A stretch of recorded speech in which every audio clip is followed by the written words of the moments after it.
Dengan nafas yang tersisa, dia menyampaikan 3 permintaan terakhir yang membuat para jenderal terdiam dalam kebingungan.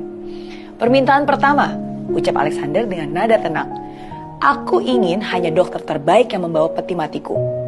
Para jenderal saling berpandangan, bertanya-tanya dalam hati, mengapa seorang raja yang begitu besar hanya menginginkan dokter yang mengantarnya ke tempat peristirahatan terakhir. Permintaan kedua, lanjutnya. Hamburkan seluruh hartaku di jalan menuju pemakamanku. Nah, kali ini keterkejutan para pejenderal semakin besar. Kenapa harta yang diperoleh dengan kerja keras harus berserakan di jalan seperti itu? Dan yang ketiga, kata Alexander dengan suara yang semakin lemah. Biarkan tanganku tergantung di luar peti, berayun bebas tertiup angin, agar semua orang dapat melihatnya. Para jenderal yang biasanya tegas dan penuh kepastian, kini dipenuhi dengan kebingungan. Mereka meminta sang raja untuk menjelaskan apa sih makna di balik permintaan tersebut.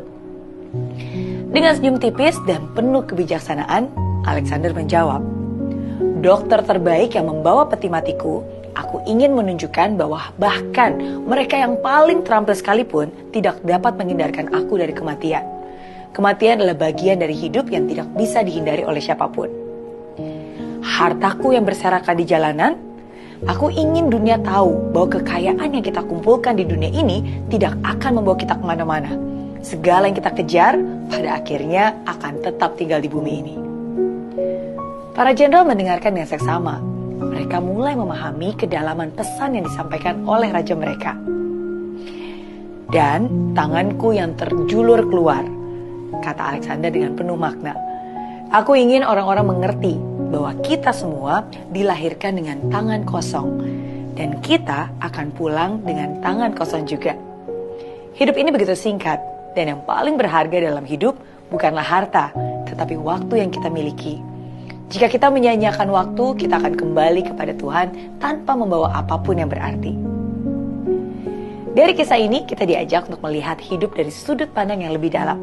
Alexander Agung, seorang raja yang begitu perkasa, pada akhirnya menyadari bahwa bukan harta, bukan kekuasaan, tapi waktulah yang menjadi aset yang paling berharga.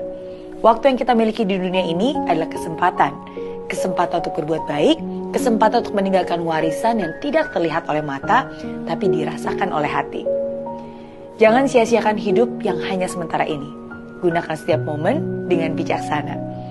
Karena pada akhirnya, yang paling berharga bukanlah apa yang kita kumpulkan, tapi bagaimana kita menjalani hidup ini.